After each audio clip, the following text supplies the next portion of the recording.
Hi guys, this is Jay here. Welcome to my channel, Freddy's Nightmare 78. Today I'll be bringing you a quick unboxing and a review of the Lieutenant Ellen Ripley figure made by NECA from the movie Aliens. Okay, so let's get started, shall we?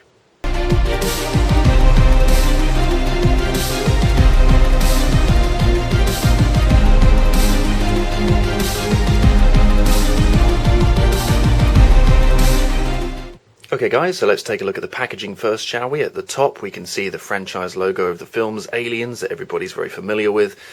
Then we have that kind of clamshell style packaging that NECA is very well known for, which very nicely shows off the figure inside together with the accessory.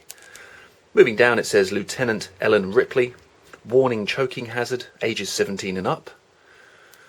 And on the side there's a picture of Ripley looking all badass. And on the other side there's a different picture of Ripley, again looking pretty badass. And on the back, Aliens at the top. Nice diorama scene here with Ripley pointing her weapon at the alien queen there. There's Bishop laying on the floor, torn in half. Moving further down, that's a read-up of the storyline of the second film, Aliens. If you want to pause the video now, you can have a little read of that if you want to. Also available in this series. So, Queen attack Bishop. This is the torn in half Bishop, where he's covered in his android milk. Lieutenant Ellen Ripley, and then the aliens from the comic Aliens Genocide. You have the red xenomorph there and the black xenomorph there. I believe they're now doing these ones separately, whereas before they used to be a double pack. On the bottom, it's just kind of licensing info and credits and so on. As you can see on the right, there's a list here of all the artists and people that work over at NECA. At the top, product development, that's Mr. Randy Falk. He's a pretty cool dude. He runs the NECA Twitter page. Go and say hello to him and check him out. Pretty awesome. Alright, so without any further ado, let's open this up and review the figure. Don't go anywhere, guys. Here it comes. Okay, guys, I thought I would show you the weapon first, the accessory. So what we're looking at here is the Marine pulse rifle from the film, and it is taped to a flamethrower on the other side, as you can see. And for me personally, I think that's one of the coolest weapons in cinema history. For me, it's right up there with Freddy Krueger's glove. I mean, it's just so cool looking. I really like the detail on this side of it with the, I don't know if you can see, the camera's struggling to focus a bit, but you've got these kind of scratch marks all over it, or battle scars or whatever, and that just really makes it really pop. You know, it looks very authentic, really nicely done. In the film she tapes them together with tape. You can see here, don't know if you can, my camera's struggling a bit, but there's it looks like tape, taping the two weapons together. This is a really nice accessory. The flamethrower does spin round. I believe this tank does pull off, but why would you want to do that, really? The only thing I don't like are these straps. I really don't like these. It's very stiff sort of plastic that doesn't really want to move how you want it to. It would have been much nicer if this was an actual piece of fabric that was attached on there a lot more firmly, because straight out the packaging I had a breakage, which is right here. That just came straight out as I was trying to put it on Ripley. So it's very disappointing. I've already taken a picture of it and sent it to Randy over on Twitter, so hopefully he can help me out, point me towards customer service or something, send me out another one maybe. Yeah, I'm really not a fan of these straps. I wish they'd rethink these and do them differently, because that is pretty horrible. And it's just broken straight out the pack with no force at all. Literally, it just ding popped out of there. So yeah, it's not great. The weapon itself looks nice, but this strap is horrible. I'm not a fan of these at all. Okay, so that's the weapon. Okay guys, so having a look at Ripley herself, I really like the head sculpt. I think the likeness is very good, considering this is quite a small piece. You know, it's only about 6 inches tall. So considering it's so small, I think the face is really, really good. I think that does look like Sigourney Weaver from Aliens, and I like the hair as well. She had that sort of shorter style in the second film. I really like this kind of bandolier. Goes across her chest.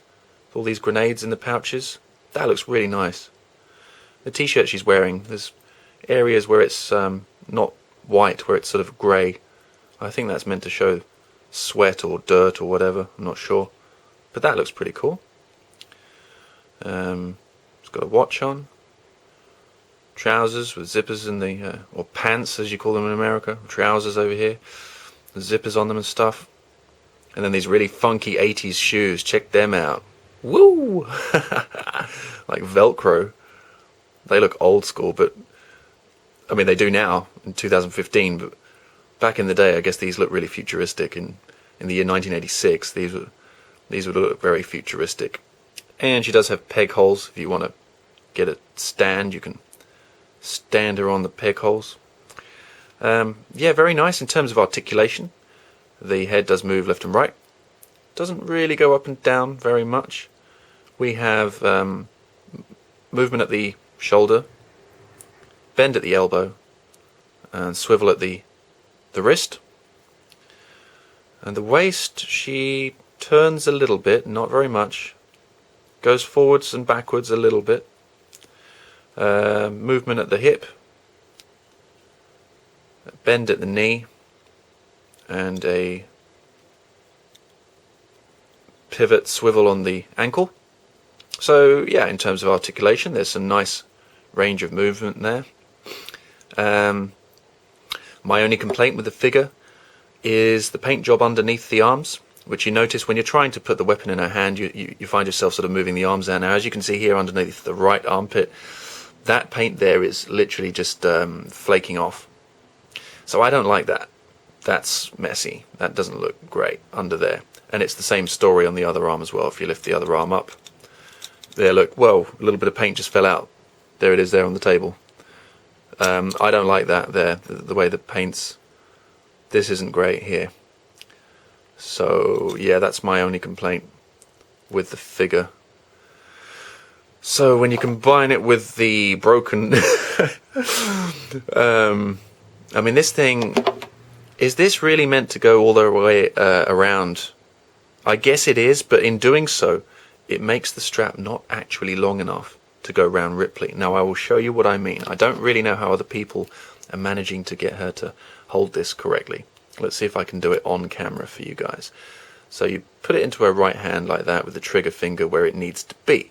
Then you want the other hand to go underneath the weapon somewhere along here. There we go. Right, okay, so she's holding the weapon. Now this strap, let's say it wasn't broken, look, it's not even long enough to go around her. So how are you supposed to get her to hold this with this strap in place? I don't really know.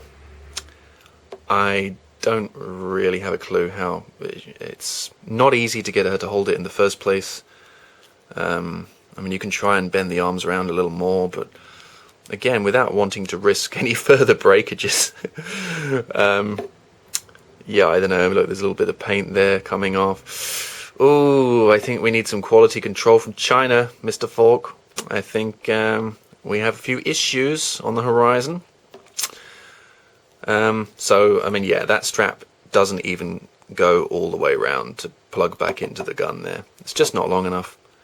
And it's pretty horrible, really. Flimsy, the way it broke off of there. So I am disappointed, unfortunately, with this review and this unboxing. Had everything have been perfect, you know, paint job and this stupid strap, if it had all gone smoothly for me, I probably would have scored this probably a 9.5 out of 10. But as it is, I'm afraid, guys, I'm going to score this a 7 out of 10. I just think a bit more thought could have gone into the planning of this strap with some different material, perhaps some fabric on there would have been a lot nicer. A nice dark green fabric. I don't know. What do you guys think? I mean, the temptation is to get some scissors and cut that off, really. Or look for some super glue, I don't know, and try and... I really don't know. I'm not very happy with the accessory or the paint coming off Ripley herself. So yeah, 7 out of 10 from me, guys. I mean, it's a very nice sculpt and everything, and I don't really play with these things, you know. I just literally display them, and that's all it's going to be. It's just going to be awesome to have her next to the Alien Queen. Looking forward to that. So thank you for watching. I hope you enjoyed my review and my unboxing, and I'm just going to end with perhaps a bit of music with Ripley next to my Alien Queen, just to end the video. So please remember to give the video a like, thumbs up, and subscribe if you aren't already. Thanks for watching, guys and gals. I shall see you on the next video. Alright, take care. Jay out. Just to update you quickly, Randy replied to me on Twitter straight away saying that I can contact customer services or I can attempt to re-glue it myself, the strap. And I said thank you very much. I'm probably going to contact them anyway because of the paint issues underneath her arms. So there's a little update for you guys. Okay, let's show her next to the Queen. Here we go.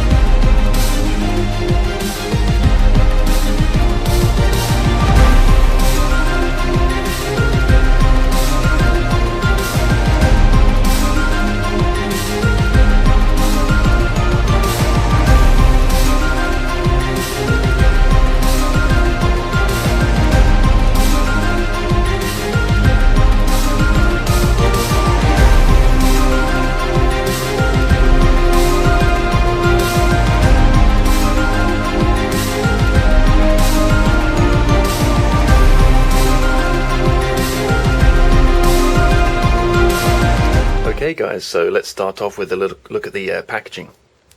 I just fucked up my words again. Let's take another take on that.